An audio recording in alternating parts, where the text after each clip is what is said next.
క్రోధినామ సంవత్సరం 2024 సంవత్సరంలో మనకి ఏప్రిల్ 9న మనకి ఉగాది పండుగ వస్తుంది. ఆ ఉగాది పండుగ నుంచి మనకు 12 రాశుల్లో అనూహ్యమైనటువంటి మార్పులు చాలామందికి వస్తున్నాయి. మనకి మేషరాశి వారికి బ్రహ్మాండంగా ఉంది అని మనం చెప్పుకోవాలి. వృషభ రాశి వారికి సామాన్యంగా ఉంది. మిథున రాశి వారికి రాహుబలం అధికంగా ఉంది, గురుబలం తగ్గిపోయింది కాబట్టి మధ్యస్థంగా ఉందని చెప్పుకోవాలా. కర్కాటక రాశి వారికి శని రాహు బలాలు లేవు, కానీ ఆ గురుబలం అధికంగా ఉంది అని చెప్పుకోవాలా. సింహరాశి వారి దగ్గరికి వచ్చేసరికి మరి శని రాహుబలం రెండూ లేవు, కానీ మనకి గురుబలం కూడా కొంచెం వ్యతిరేకమైనటువంటి స్థానానికి వెళుతున్నప్పటికీ కూడా మనకి బాగుంది అని చెప్పుకోవాలి. అలా కన్యా రాశి వారికి అత్యద్భుతంగా ఉంది. తులారాశి వారికి మనకి గురుబలం తగ్గినప్పటికీ కూడా రాహుబలం బ్రహ్మాండంగా తీసుకెళ్తుంది. ఇక వృశ్చిక రాశి వారి దగ్గరికి వచ్చేసరికి గురుబలం పెరుగుతోంది.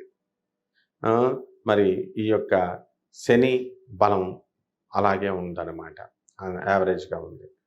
ఆ విధంగా ధనుస్సు రాశి వారి దగ్గరికి వచ్చేసరికి గురుబలం తగ్గుతోంది. మరి మిగతా రాహు కంటే కూడా ఈ యొక్క శని బలం అత్యధికంగా ఉపయోగపడుతున్నాడు. ఇక మకర రాశి వారికి వచ్చేసరికి రేపు అక్టోబర్ నెల ఈ యొక్క మే 1 నుంచి మనకి మకర రాశి వారికి బ్రహ్మాండంగా ఉంటుందన్నమాట గురుబలం. అలాగే శని బలం బాగుంది. ఇక కుంభరాశి వారి దగ్గరికి వచ్చేసరికి మనకి రాహుబలం అత్యధికంగా బ్రహ్మాండంగా ఉంది, అలాగే గురుబలం కూడా పెరుగుతుంది. ఇక మీనరాశి వారి దగ్గరికి వచ్చేసరికి మనకి మీనరాశి వారికి రాహుబలంతో పాటు గురుబలం కూడా పెరుగుతుంది. ఈ విధంగా మనం కొన్ని విషయాలు కేవలం గురుడు ఏదో 3వ ఇంట్లో 4వ ఇంట్లో వెళ్ళాడు దాన్ని బట్టి క్యాలిక్యులేషన్లు కాదు.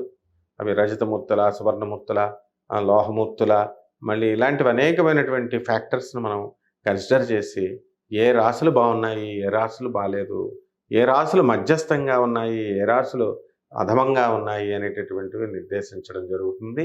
ఈ ఆదాయ వ్యయ రాజపూజ్యత అవమానాల పట్టిక మీ అందరికీ ఉపయోగపడుతుంది. శుభమస్తు.